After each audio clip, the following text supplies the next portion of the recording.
Although this girl has an innocent and harmless appearance, she is actually a nightmare for many people. However, Hee-jin is not like ordinary murderers, because Hee-jin's targets are those who deserve to be eliminated from this society. Of course, no one is born with a murderous nature. Hee-jin is the same, but it was a terrible incident in the past that caused Jin's life to turn to a dark path. That day, when Hee-jin's family was going out together, Hye-jin's parents suddenly had a fierce argument. In a fit of uncontrolled anger, they left Hye-jin in the middle of a deserted place without any explanation. Little Hye-jin opened the car door, intending to run after her parents, but at that moment, 2 gunshots echoed from afar. That sound forever changed Hye-jin's life. After Hye-jin's aunt found out, she immediately called the police. When the police searched everywhere, they only found the bodies of Hye-jin's parents. They could not find any trace of Hye-jin. However, everyone thought that Hye-jin had encountered an accident. A miracle appeared. After a week of no news, Hye-jin safely walked out of the forest.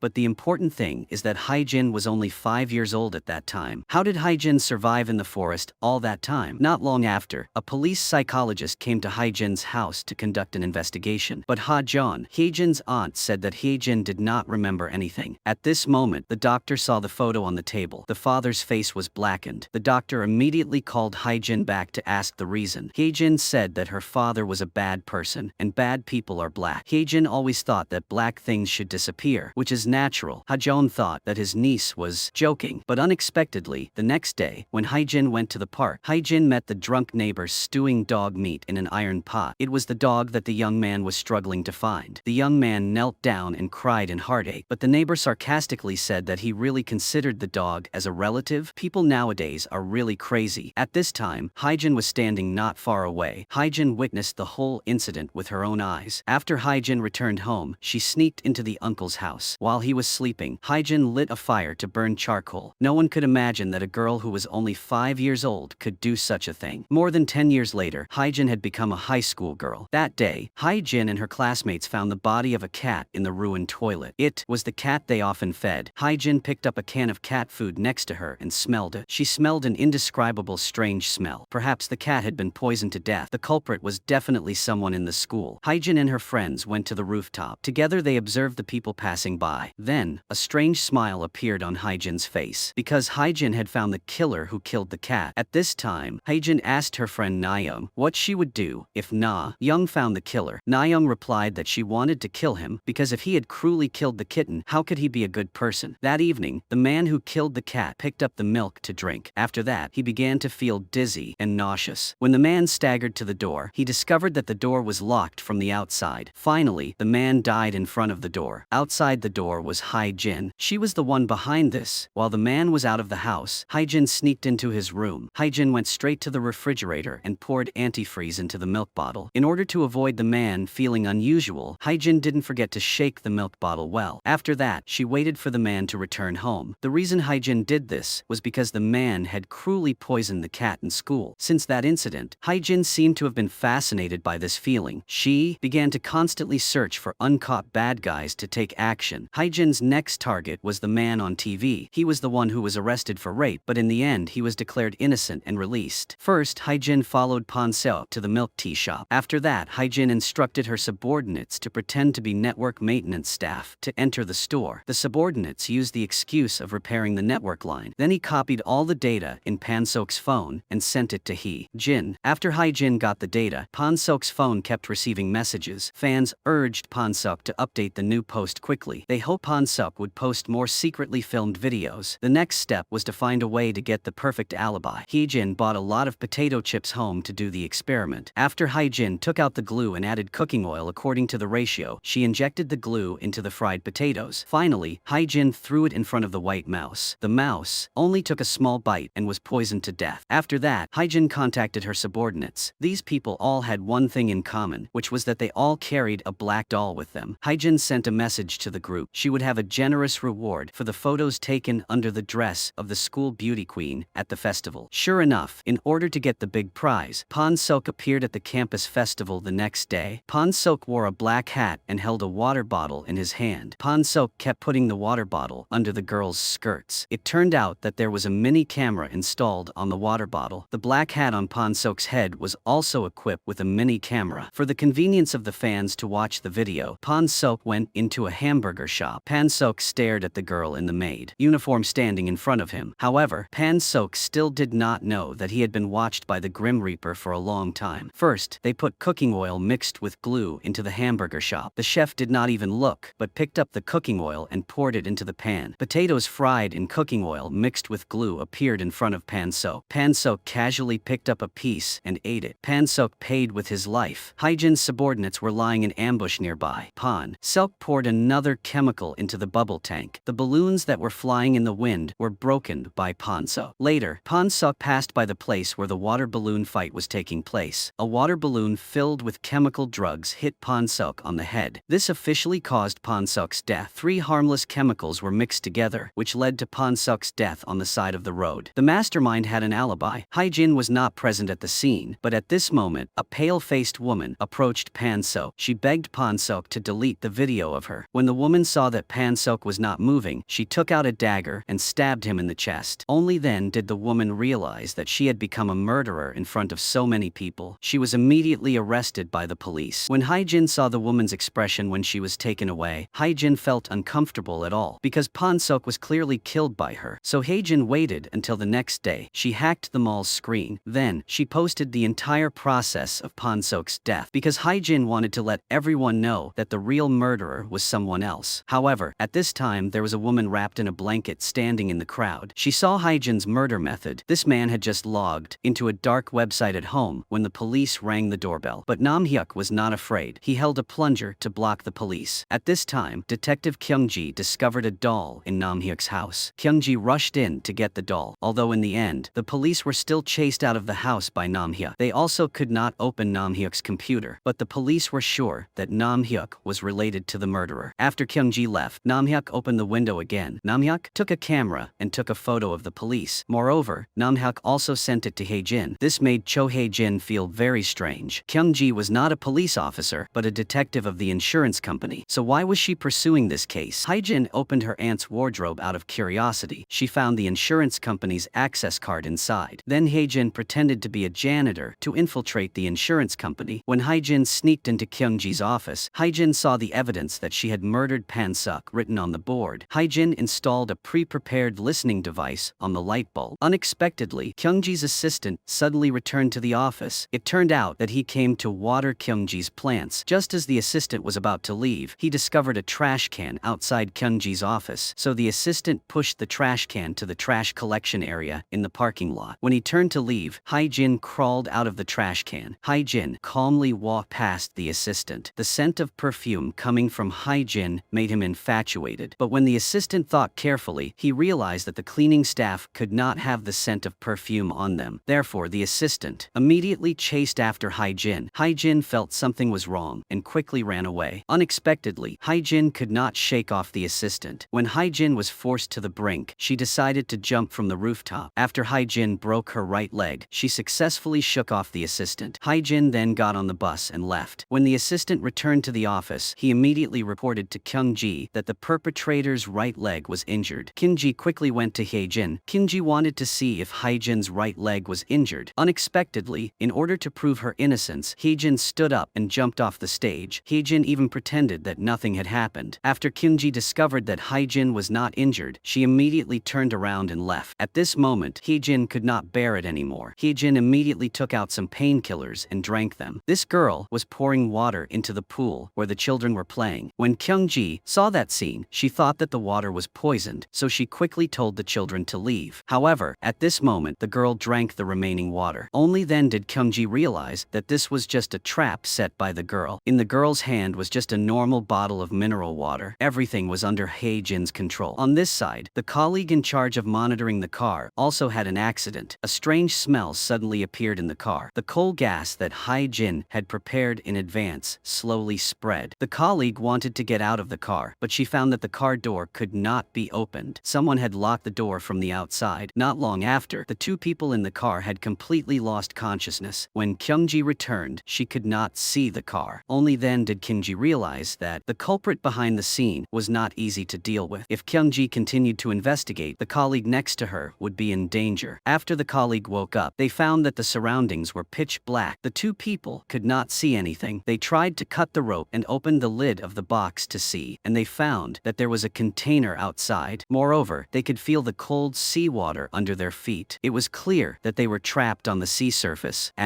This time, the colleague hurriedly called Kyungji. Kyungji immediately took the tram with his assistant to search. They searched all the surrounding seas, but the two of them did not find any container. Meanwhile, the container was gradually submerged by the seawater. The two people inside were still waiting for rescue. When Kyungji reached the shore again, the sea was extremely calm. Could it be that the container was not at the shore? So Kyungji immediately took out her phone. She began to analyze the sea area. The two missing people were near the parking lot. A freshwater lake caught Kyungji's attention. At this time, the container was completely submerged by the water. The water pressure inside had reached its limit. The colleagues inside tried their best. Finally, they opened the door at the bottom of the container. Because the door had to be held by someone, Jae-hee told Han-soo to go out first. As soon as he emerged from the water, he saw Kyungji and the rescue team. When Jae-hee was rescued from the water, she was completely unconscious. Fortunately, both of her colleagues were fine. At this time, Haejin was using binoculars to observe everything from afar. Suddenly, a man suddenly appeared behind Haejin. He claimed to be an expert in the bird-loving association. The man said that a very rare bird had appeared recently. He kept turning the binoculars so that Haejin could look left and then right. This made Haejin feel dizzy. Then, the man took out a